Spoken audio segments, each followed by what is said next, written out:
Game বসে আছে আর একজন এই যে ভাই বসে আছে। আজকে মাছগুলো বসে খাইতেছে না। আমি আছি লায়ের বাসা। আর এই দেখুন সবাই বইতে বইতে সব মাটিগুলোরে শক্ত করে ফেলছে। আমি তো ফিফলার বাসা ঢুকাচ্ছি, আমার ফিফলার ডিম শেষ। এখন দেখি হেঁটে হেঁটে বাসাগুলো টোকাচ্ছি। মাছের এমনি ওয়াশ আসেনি, মাছের সাইড নিয়ে আসেনি।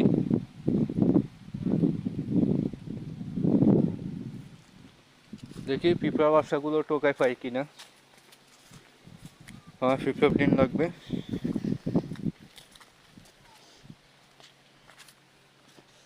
এটা 5ই আগস্টের পর এটা ভিতরে মাছ সারে দখল করতে চাইছিল, তাই জন্য মানুষে জাল মাল কেটে দিয়েছে। 2-3 জায়গায় দিয়ে কেটে দিয়েছে।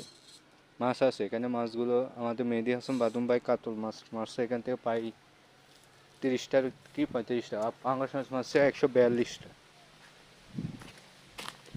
আমাদের মেহেদি হাসান বাদুম ভাইও বাড়িতে আছে, আসবে। ফোন দিছি তো আমি বিকেলে আসবো, দেখবো তোরা কি মাছ বাস। দেখি হেঁটে হেঁটে লেয়ার বাসা ঢোকাচ্ছি। আম গাছে তো থাকার কথা। আবার বেশি উপরে উঠতেও পারি না। আমার বেশি উপরে উঠলে আমার গা কাঁপা কাঁপ শুরু হয়ে যায়। তারপরে এই পর্যন্তই। আমি তো বেশিরভাগ